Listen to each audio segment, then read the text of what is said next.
All right, we're ready to finish up our Friday. Thanks for hanging in there. I know it's a long day. It's been a long week, but I promise you this next section is something you're going to have a good takeaway with and something you're going to be able to use no matter what. So we're going to finish up our day with marketing for new patients, and especially internal marketing. As you know, there's several different kinds of marketing. There's advertising, which could be a direct mail. It could be a coupon that you're sending out. It could be a postcard. It could be on TV, radio. It could be on a billboard. But what we're going to focus on today is internal marketing, because all of us know the very best patients come from referrals. They come from us doing things right from a customer service standpoint that will keep going back to the same dentist, we'll gain same business, same restaurants. Look at the restaurants you're frequently right now. We're doing takeout a couple times a week because we can go in and pick it up and have it, or they can deliver it.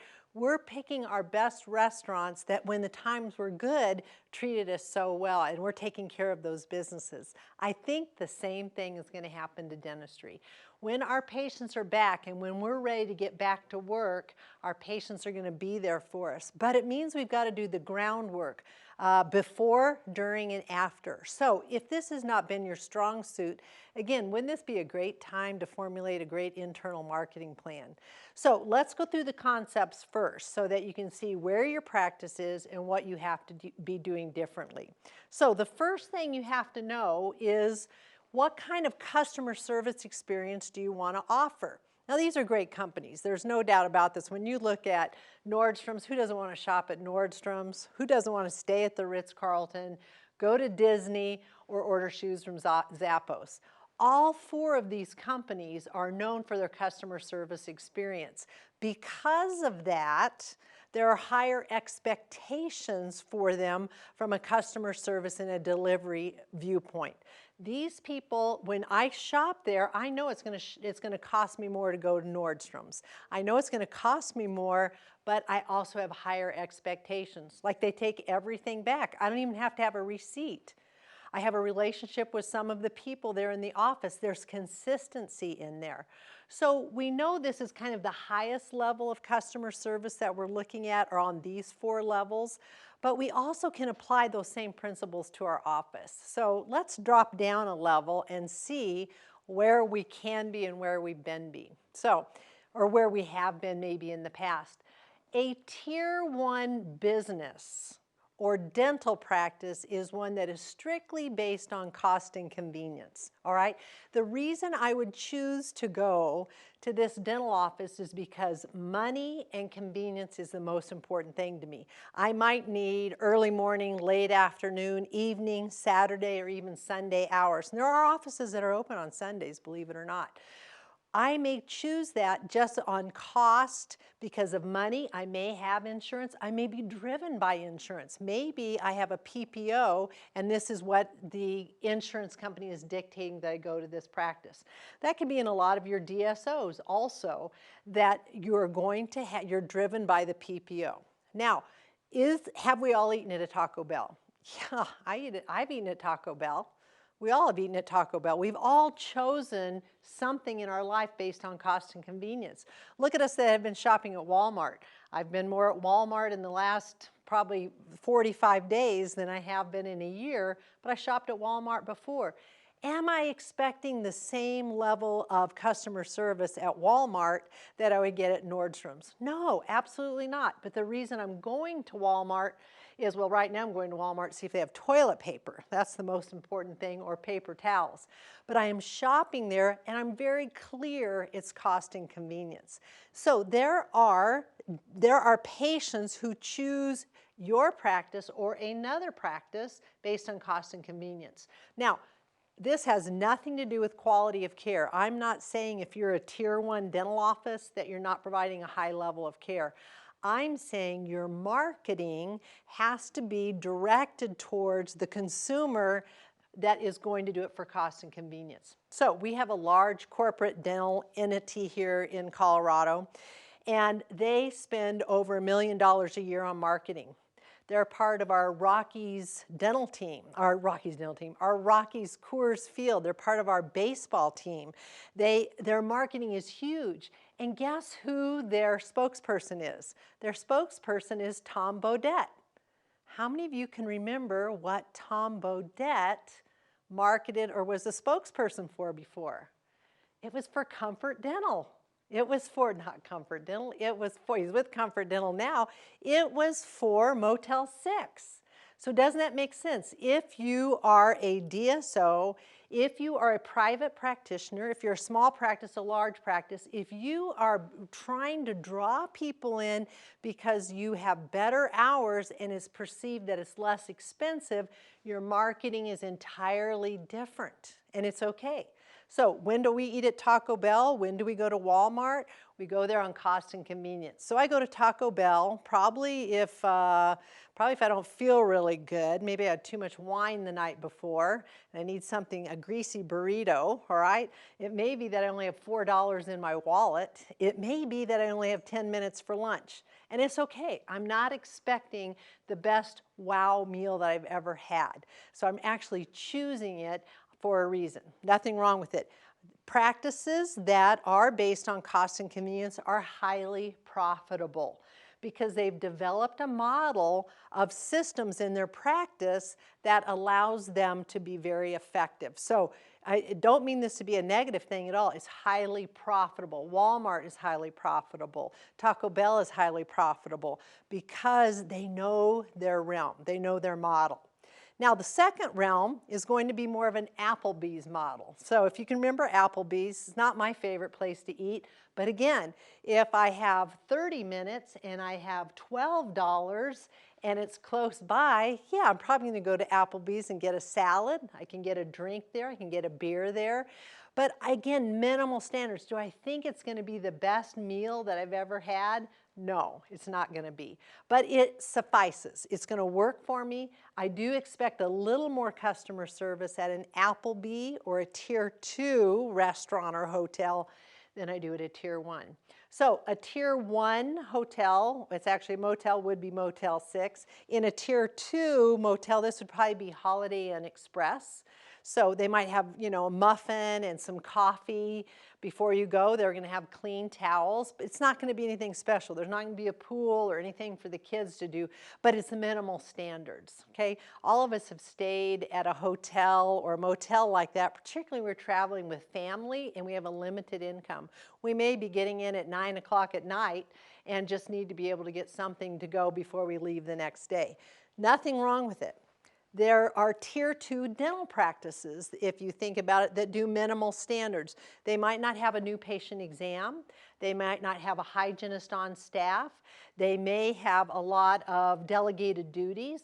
This is a place where they're getting good dentistry, but it's minimal standards. It's not going to be a fancy office. They're not going to get their hands dipped in wax. We're not going to get anything special in here. It's a good office, but it's nothing above par. It's just minimal standards. So what would be a store that would be minimum standards? It's like an Applebee's.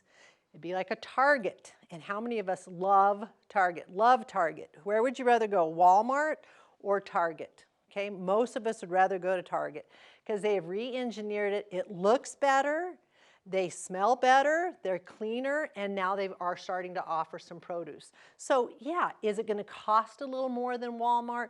Yes, but I can anticipate having a little bit better experience at Target than most Walmarts. And I'm generalizing, obviously. So a Tier 2 office is also based on cost and convenience. They may not belong to every single PPO plan. They may only belong to the major ones, but they certainly are going to be more insurance driven than most practices. They're also going to be able to have some flexible hours to be able to work with some of their patients. Good practices to be in.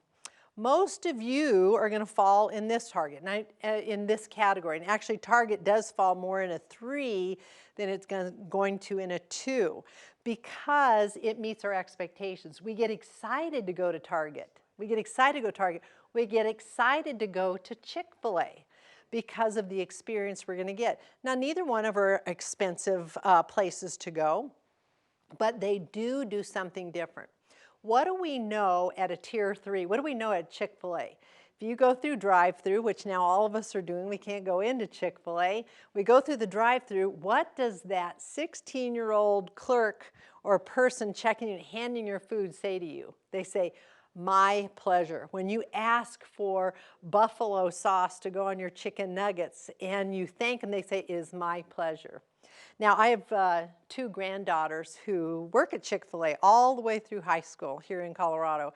And what I found with Zoe and Julia, when I asked them at working at Chick-fil-A, one, I know they hate wearing those uniforms because they are teenagers and they're really geeky uniforms. But I say, why do you work there? And they said, one, they have a great boss and culture. Their boss, where they work, is only hiring honor students, people that are in the band, that are cheerleaders, and are athletes, and in music and theater. He's hiring people from honor programs because he's already hiring up. Remember we talked this morning about finding quality people. When those girls need off for a volleyball game or an orchestra or a play, they always get time off. They actually have an app, a Chick-fil-A app for all the employees to switch schedules on their own. The managers say, you guys manage it on yourself. If you want off, you got to find the coverage. When I asked Zoe, I said, when she first started at Chick-fil-A, I said, so tell me about this of my pleasure, or it's my pleasure. I said, do they really teach you that? Or, I mean, tell me about it, because everyone says it, no matter Chick-fil-A you go into. She goes, yeah, it's real, because you know, Amy, it is our pleasure. It is our pleasure because I have a job that's flexible, and it's these customers that are allowing me to work and go to school. And I thought, they totally get it. Here she's 15 years old, and she understands the culture of customer service. And by the way, I'll tell you, when they both have gone to college, they receive scholarships, not scholarships, they actually receive grant and money from Chick-fil-A for being an employee there. So they value their employees, and it shines through all the way through to the customers. Same at Target. What a great experience we have there. So this hotel would be a Marriott. This restaurant would be like a Del Frisco's, Ruth Chris. It might be Fleming's. This is a higher end restaurant that you're going to pay more money for. You would probably go there on your anniversary or birthday, all right? Hopefully you're not going to Taco Bell for your anniversary. That would not be a good sign, and call me later and I'll help you out with that one, because that's not a good place to be for that. So a tier 3 dental practice, it meets their expectations. See, your patients are saying, for that one tooth, it's going to be $1,500. They have high expectations for that. They have expectations, if I'm going to spend that much money, what's in it for me? What do I expect from this? I expect to be seated on time. I expect to have treatment presented to me. I want to make sure I like the doctor. I have a great team. I mean, they're looking for an experience, and they're looking for system and organization.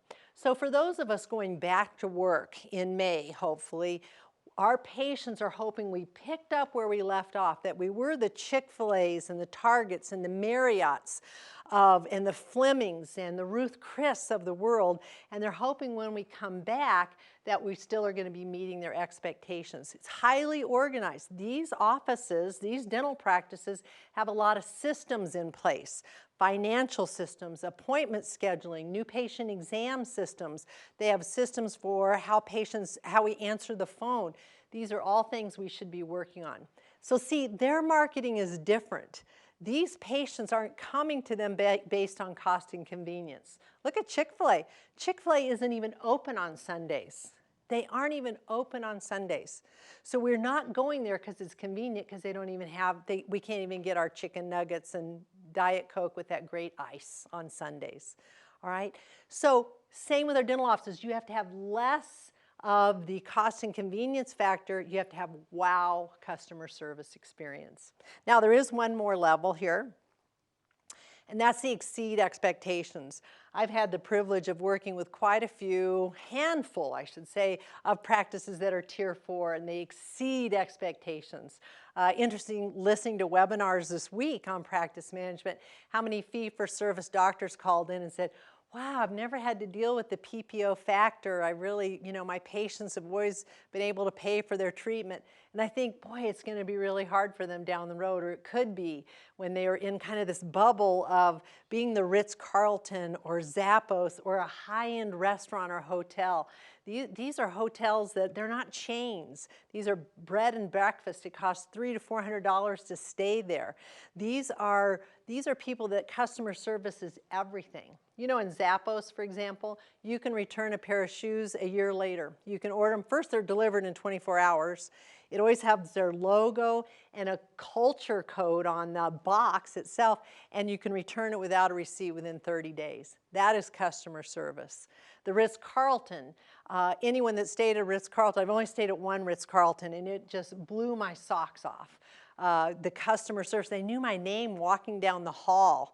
They knew what my needs were. They knew if I was a new time visitor to their hotel. All it does is make you want to stay there more, right? And I think after we get through all this, I think the doctors that you work for should take us all to the Ritz-Carlton so we can have our own workshop. What do you guys think about that? I think it's a good idea. Let's get through this. So a Tier 4 practice is strictly based on customer service. They may only see one patient a day. They may only see 5 patients a day. It's a small office usually with high-end dentistry with high-end price tags. It's not achievable, or even some of us don't even want to do this. Some of us want to work with all different kinds of people and not limit it to what we're going to be able to provide. But it's definitely out there. I think it's going to be interesting to see what happens to our fee-for-service practices after we're back in practice. All right, so now we're going to talk a little bit about the customer service end of it. And boy, are we seeing it now. I have seen customer service, poor customer service, and high customer service really rise to the top during this difficult time. And I have seen so many examples of if someone's going to be dissatisfied, they're going to forget all about you when you need them again. So let's give an example. Let's say, well, I'll give you a great example. I saw an email float through of someone that says, we are going through COVID-19. Our business is unable to help you at this point, because they're going through their own business struggles. And they're like, we're unable to respond to your demand. And the specific example is I work with a platform for our staffing. And so whenever Cynthia and I, my manager and I, when we meet or upload a resume, it goes into a platform of what now we can track this person for years on there. When I called them when we went through this COVID, as we're going through, I said, wow, we're not getting any resumes. We're not able to use the system at all. Can we have a break for 2 months on our fee that we pay every month? And the email I got back was, sorry, we're going through a lot of different business decisions. We're not sure we can help you. We'll get back to you in 30 days. So how does that help when you get if I've got an unsatisfied customer, which could be me, it could be your patient. What if they've been trying to reach you and they don't know you're back in the office? When that happens, it goes to the right, and you will see you're going to have high customer turnover. If you have high patient turnover, you're going to have low profit margins. Low profit margins, you can't hire quality staff because you're not going to be able to pay them as much. Then, when you don't have quality staff, you keep having that turnover of staff. It goes on and on. It's a vicious circle. That's why at Taco Bell, you never see the same people working there. You see a lot of turnover, and same in Walmart and Walmart also is the turnover is because there's been a poor customer experience and they don't come back. What I am seeing is, which is amazing right now, is the good customer service. When we are buying from takeout restaurants, when we are contacting our landlords, when we are contacting the companies we work with to see if there is relief on a loan payment or a rent or a payment at all, what I'm seeing is that they are being flexible, graceful, and that is going to make me a customer for life to be able to do that. How we're dealing with our patients now, with our staff, and any of our vendors are going to determine how long we're going to be able to, and where they're going to be back. Are they going to be back in our business? Because see, if you have low customer turnover, low patient turnover, you have higher profit. All of us would rather keep the same patients in our practice than to go out and try to find new patients. Let's use what we've got. Then your employees stick. Then we have the 5 to 10 to 15-year employees that stick with us. They're happy, our patients are happy, and we have low turnover. See, it's a vicious cycle that we have to keep going through. And I know it's hard right now to maintain a high level of customer service because we can't even see our patients. But have they seen you on a video chat yet? Have they seen you on an email saying, hey, I miss you, I love you, can't wait to see you? I saw one of those this morning from an orthodontist. Hey, been thinking about you, miss seeing you. Please call me personally if you're having any issues at all. I thought it was so important that at this point they heard from them. That's good customer service, is being able to take care of our patients and our clients during these tough times. All right, what does that mean to us? Well, let's do this. I want you to get out a piece of paper if you don't already have one out, and I want you to write down 1 through 20. So give me 20 lines. You're going to have to add this up, so you can use your iPhone if you need to, or calculate. It won't be hard. We're going to take a quiz. And this quiz is, you're going to be rating 20 different aspects of your practice, and you're going to give them a score of 0 to 4. 0 is, oh, low, don't do it at all. 4 would be high. And I can send you this quiz later. If you email me, I'll send it. Again, another great takeaway or marketing tool that you can put into your practice now or later. What would be great is if you know what you need to do. So let's go over the first one. So you've got your 1 through 30. Let's start first with, first of all, I hope this isn't your reception room, because if it is, we're in really big trouble, okay? You can be the best dentist in the universe, but if you have not updated your reception room in the last 15 years, you're going to struggle for new patients when we all come back. So let's start with number 1, though. Do you or your assistant, your hygienist, go into the reception room to personally greet your patient? Do you personally go out there and go, hi, Mrs. Jones, this is Amy. I spoke with you on the phone. So nice to meet you. Come on back. I don't know if we're going to be shaking hands anymore or how long it's going to be before we do, but I at least need to go into the reception room within 2 to 3 feet of my patient and greet them. We no longer stand at the door and call the patient's name for them to come back. Think of the Ritz-Carlton, think of Nordstrom's, think of the nicest restaurant you've ever been to. Isn't that how they treat you? Number 2, do you greet the patients by name? I mean, you should know, do they prefer Mr., Mrs., Doctor? Do they prefer Maggie? Do they prefer Margaret? How do they want to be greeted, and are we greeting them by name? How many of you have that patient, or not patient, that staff member in your practice that knows every patient's name? They know their name, they know where they went to school, they know who their cousin is, they know how many kids they have. It's that person that knows every person. I do work with a Tracy in Torrington, Wyoming, and Tracy's been with the practice for 30 years. And I remember when Tracy was a mom having her first baby, and now she's a grandmother and still works in the practice. She knows every single patient by name. Can you imagine when she calls them on the phone and says, we're back working, we're here, please come in, please schedule. It's huge to the patients. Know their name. Number 3, introduce yourself. And you can do it out in the reception area if you're comfortable. You can do it as you bring the patient back, but your patient should always know what your name is and what your position or what your job is in the office. Hi, I'm Amy. I'm going to be your hygienist today. Come on back. All right, so introduce yourself. That is customer service. You don't have to do that at Walmart. You do not have to do that at Taco Bell, okay? Updated decor. Seriously, with paint, carpet, $1,500, you can transform some of your offices. I have offices now where the staff is actually painting. Our doctor needs painting done.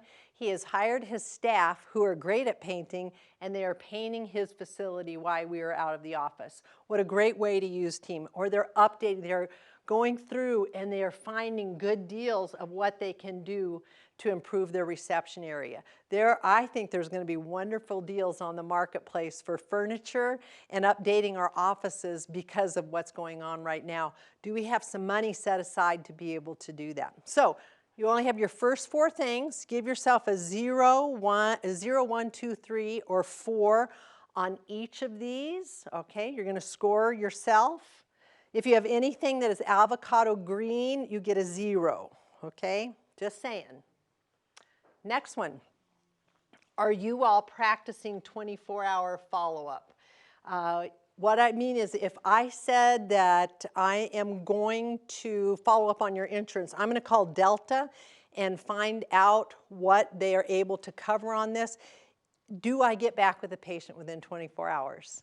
All right. If a doctor says, let me give you a call after I talk with the specialist about your case, doctors, do you call them back and let them know you've talked with the specialist or at least left a message?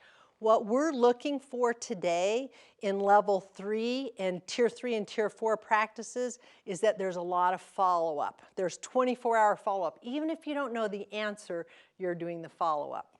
So give yourself a score on that. We have gotten away from the next one, which was the care calls, where the doctor and the hygienist call the patient in the evening or the next day to follow up on their treatment. My mom, who recently had sinus surgery, actually she had it done during COVID 2 weeks ago, which was pretty curious, something she had to have done, wasn't elective. And I said to her, did the doctor call you in the evening? Because it's a very painful procedure for anyone.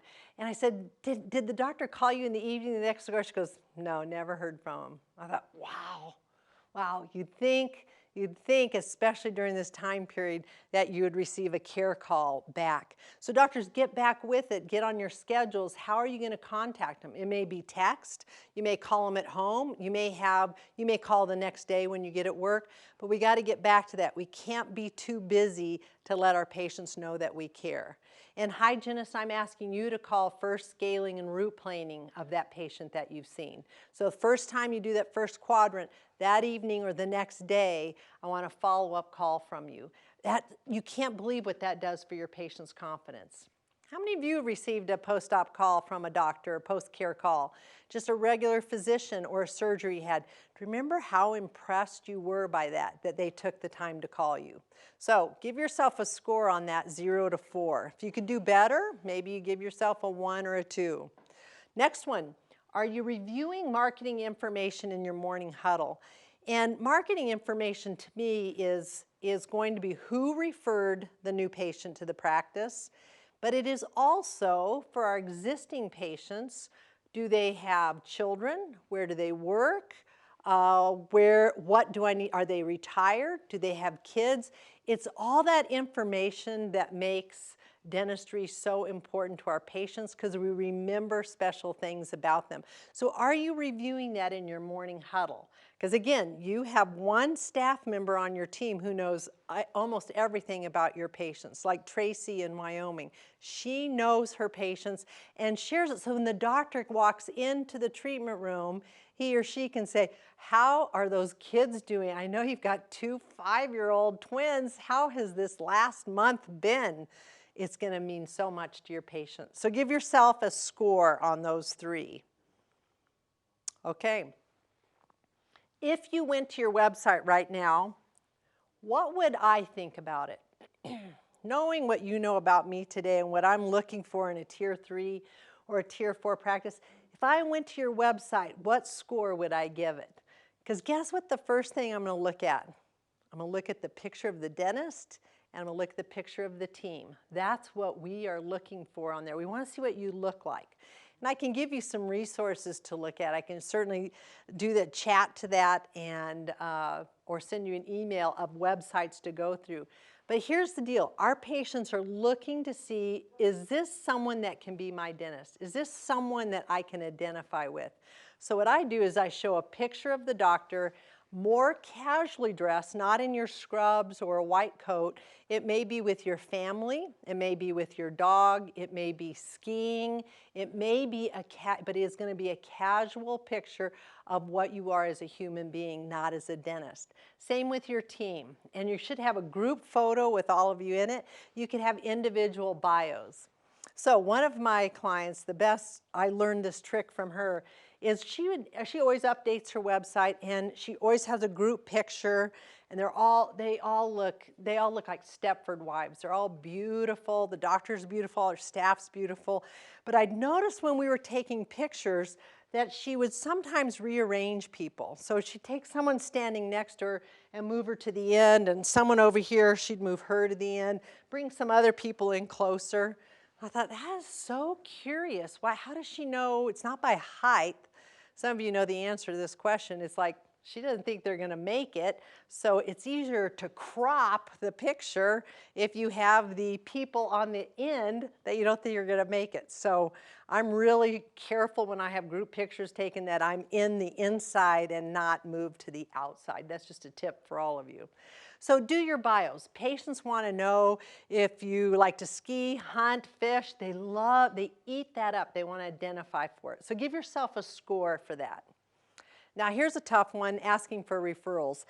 I don't know about the rest of you, but that is one of my hardest verbal skills for me personally to do. It was almost easier in the dental office because I was talking about somebody else, my dentist. It was easier to ask for a referral. I think it's much harder to do it when it's just for yourself. So our doctors are going to struggle for this. But if you've had a consultant in your office, I will guarantee you that's one of the first things they ever taught you years ago is how to ask for a referral. We're going to go through that in a moment. But right now, give yourself a score if you are asking for referrals, which, by the way, should be done every day by each staff member of your VIP patients, okay, every day. Next one, teams have their own business cards. And it doesn't have to be your business card, your own staff, but it should be on your person, you should have a business card. So right now in my purse, I have got 5 of my business cards because you never know when someone's going to need it. You all go to lunch in your scrubs, your uniforms. People ask where you work. They tell you how cool it looks that you're wearing. You should have a business card on you in your purse and wallet at all times. So give yourself a score for this. Even at dental meetings, I love it when a doctor says, can you send me that PowerPoint, or can you send me this? And I'll go, yeah, give me your card. And they pull out a card that I think has been in their wallet for about 35 years, I'm pretty sure, pretty worn out. And I'm like, oh, you've got to get some more up-to-date cards in there. All right, give yourself a score for this. Now here's a great one. I think we underestimate the value of a doctor writing a personal note. My doctor, I see Dr. Dumas here in Denver, and I chose Chris as my dentist because he has such attention to detail. He stays awake at night worrying about the mesial cusp of a filling that he did that day. I love him. He's very attentive to detail. He's a perfectionist. People I refer to him quoting like, oh my gosh, I've never seen such a perfectionist before. Chris writes me a note every time that I send a patient to him, a personalized note. It's not one from his staff. It's not one that's pre-printed. It is a personal note from Chris, and it's something nice about the person I sent to him. Loved meeting Bill. Loved meeting your husband. So happy that your son is doing well in his new career. Every time I get one from Chris. And I said, Chris, do you just do that because I'm a consultant? He goes, no, I always do that. He goes, as a matter of fact, that's my job in the Rotary Club. He belongs to a Rotary Club. And he said, that is my job to write thank you notes because I like doing it and I get it. And I'm like, oh, all doctors could do this is take the time to thank patients for their referrals. Doesn't have to be long. People go, oh, they can't read my writing. It doesn't matter. It doesn't matter. Now, doctors, if you're not going to do it, I get it. If you're too busy, that's not your thing, then at least have your team members do it for you. Maybe you all sign something in the morning huddle and get it off the patient. But we especially now need to recognize patients who are referring to your practice. It's extremely important. Give yourself a score for that. Can you do better? Does your patient receive a gift card for referral? When I do refer to a dentist or an orthodontist or to my ophthalmologist or even my OBGYN, I receive a gift card back because we can do that in our state where I can get a $15 to $25 card back, and it's usually to Starbucks. All right, it's something that I can use easily. It might be Target, but I receive a small token of their appreciation to me. So think if you are doing that, what can you do for that patient? So give yourself a score on that. Next one, ask your patient for reviews. So right now, I know your phones are next to you. Here's what I want you to do. I want you to go to your phone. I want you to Google your name. I want you to Google the dentist's name. If you're a staff member, Google your practice. And what I'd like for you to tell me, and you can send this in chat, is how many reviews you have. All right? How many reviews do you have when you Google your name? So let's say I just met you. Let's say I met you on the soccer field. I was there with my grandkids, and you were there with your kids, and I found out you worked in a pediatric practice. You had your business card on me, and I'm like, on you. You gave it to me. I took it home, and I Googled your doctor's name. How many reviews would I see about your doctor on that review? So look at that and see, and I will tell you what the average should be as you're looking this up. Some of you already know this information. Your patients, you have to ask them to do that review for you. We know with Google, it's going to be they have to have a Gmail account. But again, Solution Reach, Weave, Smile Reminders, Lighthouse, Revenue Well, all of those provide opportunities after the appointment for review. Are you asking your patients to do that? So tell me what you have. I haven't seen, oh, I love this. Okay, I see Melanie has 12 Googles, came up with. Connor, 165, that is awesome. Mimi came up with 180. Okay, those are all right on. I would improve those Google reviews, Melanie, by making sure everyone with a Gmail account is asked to post a review. I'm going to print them a card. I'm going to give them a card telling them how to do that. I recently bought a mattress for my bedroom, and when I bought a mattress, he gave me $50 off on that mattress if right then and there I wrote a Google review. I was all over it. He gave me a card, he showed me how to do it, he helped me with it, and right then and there I got $50. We can't do that in dentistry, and frankly it's pretty cheesy to do that, but we need to get better at telling our patients we need a review. So here's the deal. You need at least 50. You need at least 50 reviews on your website for it to be a legit deal, for them to say, oh, this is good. Now here's the question. What if you have a bad review? You have this cranky patient, may not even be a patient, who knows, and they may live in Russia for all we know, and they have written this bad review. Is that good or bad? I will tell you, I kind of like to see the diversity. I don't want a lot of them, but I'll take one. I'll take one bad review because it kind of evens out the rest, if that makes sense. It's like when you look at a restaurant review. They're all good. You have a few say service was slow. Listen, if you have 49 good ones and one that is shaky, I'm going to take that into consideration. So score yourself on asking for reviews. You should have a minimum of 50. Now, I had a doctor one time actually he's in Jackson Hole, Wyoming, which is the richest per capita in the whole nation, even more than Manhattan. And here he is in Jackson Hole, Wyoming. This is where people have their fifth home. Billionaires have their fifth home in Jackson Hole. And this doctor had one review. When I Googled him, I didn't know who he was. Before I met him, I said, wow, you've got one review on here. He goes, yeah. That patient was crazy. You know, I don't even know if it was a patient. I said, well, I'm just going to tell you that without more reviews, the billionaires that come here and want to get dentistry done when they're here for the summer or they're here skiing during the year, they're going to Google you and that's all they're going to see. He goes, oh, but I'm not a Facebook guy. I don't do Facebook. I said, I totally get that. You don't have to do Facebook, but we got to find someone that is going to do that for you and post things. He has dogs that come to the office. They're not therapy dogs, but it is Wyoming, and he has 2 Labradors that go to work with him every day. They don't always wander around the treatment rooms, but they're to be found if you want to find them.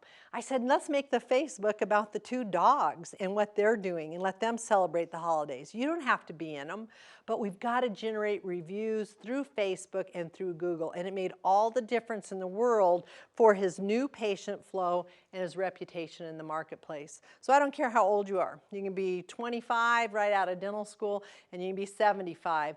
At the end of the day, you've got to have Facebook and Google reviews to be legit. You got to join the party, even if some of us don't want to do it.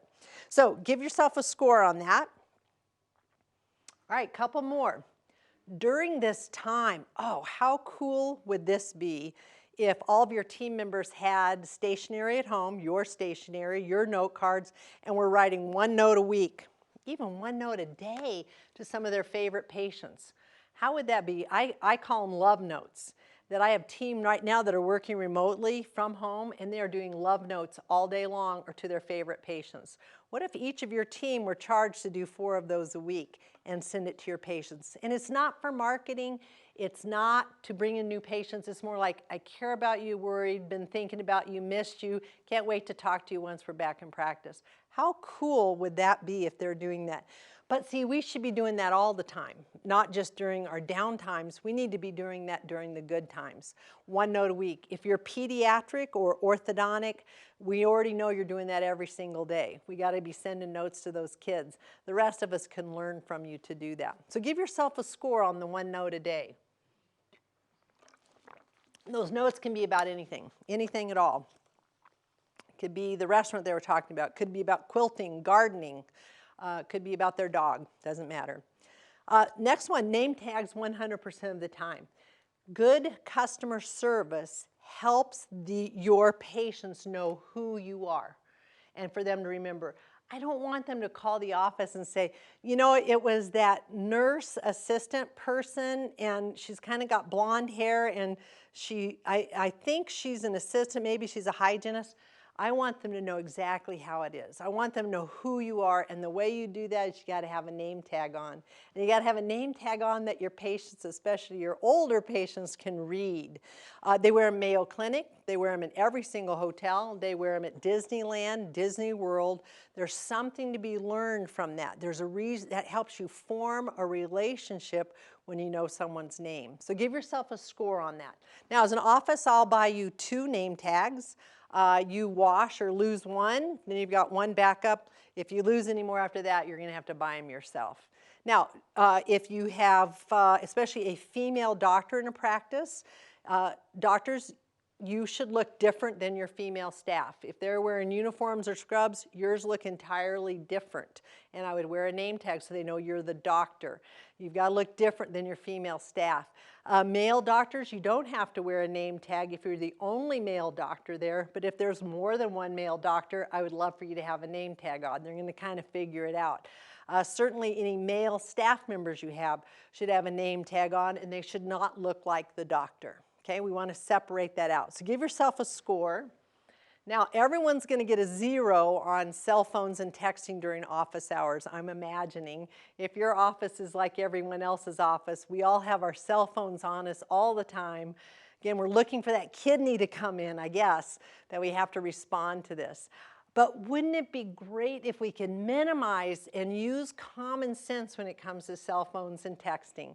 Because see, if I'm your patient, I get that you've got a cell phone right there, but if you answer it or text back or look at your watch because you got an email or text, it's taking time away from me.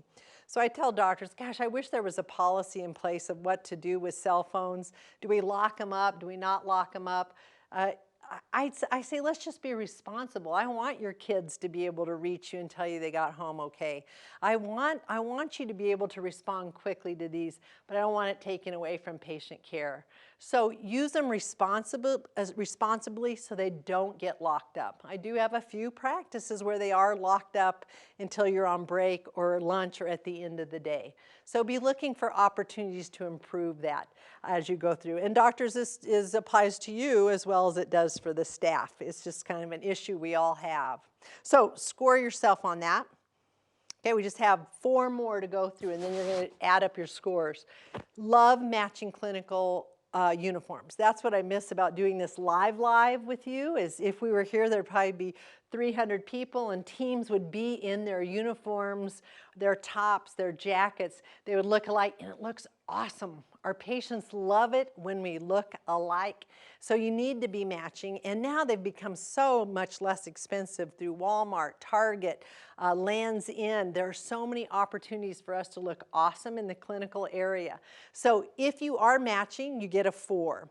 If you work in the business office, what does your business office look like? They don't have to be matching, but they do need to be in business attire. For example, many times we are hiring people outside of dentistry and they've never had work clothes. They, depending on where they worked before, if they were a hostess at a restaurant, that's a different dress code than it is for the office. So one office, we hired this beautiful young woman to be our front desk person, and she had worked at a bar before she came into the dental office. Not exactly that day, but certainly before. She had no idea what business attire was for an office. So obviously it's going to be conservative. It usually has a jacket or a sweater on. It's usually not bare sleeves. It's not real short skirts. It's not going to be sandals. It's going to be a more of a professional look. It's usually one up from our average patient. Now we're in Nebraska, Colorado, Wyoming. That one better than our average patient is pretty good. That's not asking for a lot. I can give every business team member, I can give you $300, I can give you $200 and you can go to Kohl's and buy outfits that would last for 4 days in the office. That would be just for work. So give yourself a 4 if there's business attire in the business area. I don't want it to be casual, no jeans in the office unless it's on a Friday and unless we are donating money to a charity that we get to wear jeans that day. Otherwise, we got to dress up. We got to dress up to go to work because we are talking to patients about big treatment. We got to dress the part. We got to dress for success. Even more now when we get back to work. We got to look like we are successful. So let's dress for success. Next one is a touchy one, is business attire for the doctor. Casual business attire. If I had a magic wand, and if you were a general dentist, I would prefer that you wear, if you're a male doctor, that you would wear casual business clothes. You could wear a golf shirt, or you don't have to wear a tie, but I would be dressed one better than my average patient. You would have great shoes on. You would have great socks on.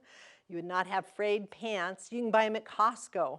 Matter of fact, one of my doctors just got some great pants at Costco, and so it doesn't matter if he gets impression material on them or something happens. He looks like $1 million without spending a lot of money.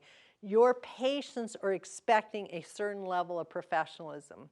Female doctors, again, no scrubs. I want you to have great slacks, great pants, great skirts, whatever you choose and you're most comfortable with, but you've got to look one better than your average patient, and you've got to look different than your female staff.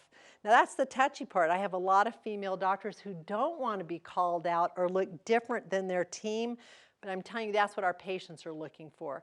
They're looking for, this is the doctor who's going to be doing my dentistry. They want to see you look one better than the average person that they're looking for because they're investing money in you. So give yourself a score on that. This is always the controversial one. This is the one I'm not glad I'm live with you because it brings up a lot of feelings for some reason. Last thing on this one. Do you read one customer service book a year as a team? What do you read as a group to be able to make sure that you're providing best customer service? I'm always trying to find that customer service book or team building book that will help us in our practice. And it shouldn't even be about dentistry. So it could be about Starbucks, Nordstrom's, Zappos. It can be any book you want, but as a team, are you reading a customer service book? So one of my clients, he said, well, I want all my team to read it. I said, well, it's my doctor in Colorado Springs. I said, you have 13 team members, and I just don't think they're all going to belong to this book club. I don't think they're going to do it. I said, but let's do this.